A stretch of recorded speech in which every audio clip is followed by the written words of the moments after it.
அன்பு வணக்கம் நேயர்களே. There shall be showers of blessings என்று ஒரு அழகான ஆங்கில பாடல் இருக்கிறது. கடவுள் கொடுக்கக்கூடிய ஆசீர்வாதங்களை அது ஒரு மழையாக பொழிய வேண்டும் என்று கேட்கக்கூடிய ஒரு அருமையான ஒரு பாடல். கடவுள் கொடுக்கக்கூடிய ஆசீர்வாதங்கள் மழையாக இருக்கிறதோ இல்லையோ, மழையாக பொழிகிறதோ இல்லையோ, மழையே கடவுளுடைய ஒரு பெரிய ஆசீர்வாதம்தான். அதனால்தான் வானின்று பெய்கின்ற அந்த மழை மக்களுக்கு அமிழ்தம் என்று உணர வேண்டும் என்று சொல்லி திருக்குறள் நமக்கு சொல்லுகிறது. இப்போது இருக்கின்ற காலகட்டத்திலே உலகத்திலே பல போர்கள் நடக்கிறது என்று சொன்னால் அது இப்போது கிடைக்கக்கூடிய எண்ணெய் வளத்துக்காக. இன்னும் சிறிது ஆண்டுகள் பின்னாலே தள்ளி போனோம் என்று சொன்னால் நடக்கக்கூடிய போர்கள் அனைத்தும் தண்ணீருக்காக தான் இருக்கும் என்று சொல்கிறார்கள். தண்ணீரை வீணாக்குவது, சரியான அளவிலே அதை முறையாக பயன்படுத்தாமல் இருப்பது, அதனுடைய அருமை புரியாமல் இருப்பது, டாய்லெட் போன்ற இடங்களிலே தேவையில்லாமல் அதை வீணாக்குவது, குழாய்களிலே வீணாக்குவது, குளிக்கின்ற இடத்திலே வீணாக்குவது, இவைகளையெல்லாம் உணர்ந்து தண்ணீரை எப்படி பாதுகாக்க வேண்டும் என்பதிலே உலகத்திலேயே யார் சிறந்திருக்கிறார்கள் என்று சொன்னால் இஸ்ரேல் நாட்டிலே இருக்கக்கூடிய அந்த மக்கள். ஏன் என்று சொன்னால் அவர்களுக்கு எப்போதுமே தண்ணீர் தேவை இருக்கிறது. அதனாலே அவர்களுக்கு அதனுடைய அருமை புரிகிறது.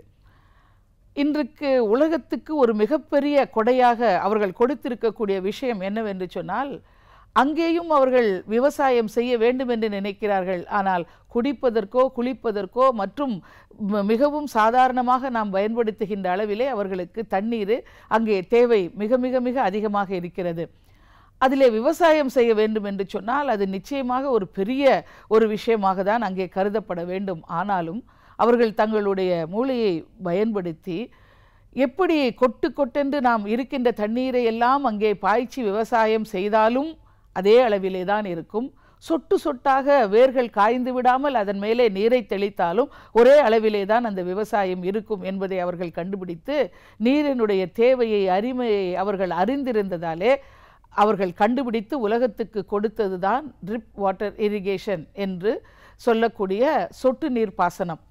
இன்றைக்கு தமிழ்நாட்டிலே பல வறண்ட மாவட்டங்களிலே அந்த சொட்டு நீர் பாசனம் தான் மக்களுக்கு பயன்பட்டு கொண்டிருக்கிறது. இதை அவர்களுக்கு அரசாங்கத்திலிருந்து உதவி செய்து இதை நீங்கள் பின்பற்றுங்கள் என்று சொல்லுகின்ற அளவுக்கு அந்த தொழில்நுட்பம் நாம் பயன்படுத்துகிறோம்.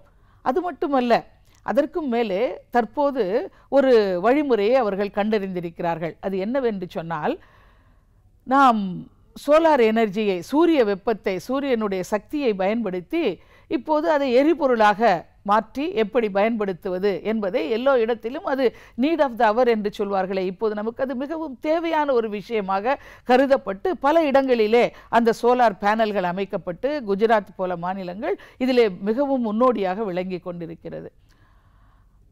அப்படி சோலார் எனர்ஜியை பயன்படுத்துவதைப் போல காற்றிலே இருக்கக்கூடிய ஈரப்பசை, அதிலே நிச்சயமாக H2O என்று சொல்கிறோமே, தண்ணீரை குறியீடாக சொல்கிறோமே, அப்படி அந்த தண்ணீர் இருக்கிறதல்லவா, அதை எப்படி நாம் எடுத்து பயன்படுத்துவது என்பதற்காக சில பேனல்களை போன்ற சில அமைப்புகளை வீடுகளிலே இருக்கக்கூடிய மொட்டை மாடிகளிலே ஓப்பனாக இருக்கக்கூடிய திறந்த வெளிகளிலே அவைகளை அமைத்து அதன் மூலமாக அவைகளை அந்த காற்றிலே இருக்கக்கூடிய அந்த ஆக்சிஜனையும் ஹைட்ரோஜனையும் இணைத்து அதை தண்ணீராக ஆக்கி விடியற் காலையிலே எடுக்கும்போது அதில் இருந்து தண்ணீரை சேகரித்து எப்படி சூரிய சக்தியை பயன்படுத்தி கொள்கிறோமோ அதே போல வெட்ட வெளியிலே இருக்கக்கூடிய அந்த காற்றிலிருந்து நீரை எப்படி பிரித்து எடுப்பது என்கின்ற ஒரு அருமையான தொழில்நுட்பத்தை இன்றைக்கு அதே இஸ்ரேல் ஜனங்கள் கண்டுபிடித்திருக்கிறார்கள்.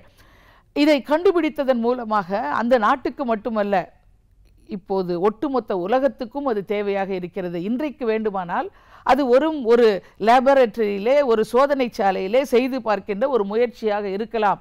ஆனால் வரும் காலத்திலே தண்ணீரின் தேவையை கருதி இன்றைக்கு சுற்றுப்புற சூழ்நிலையிலே மாசுபட்டிருக்கின்ற இந்த பல விஷயங்களை நாம் கருதி பார்க்கின்ற போது எப்படி விளைநிலங்கள், இன்னும் சொல்லப்போனால் நீர் ஆதாரங்கள் எல்லாம் கொஞ்சம் கொஞ்சமாக சுருங்கி கொண்டிருக்கின்ற போது இப்படிப்பட்ட புதிய புதிய கண்டுபிடிப்புகள் நமக்கு நிச்சயமாக வாழ்க்கையிலே மிகப்பெரிய அளவிலே உதவி செய்யும்.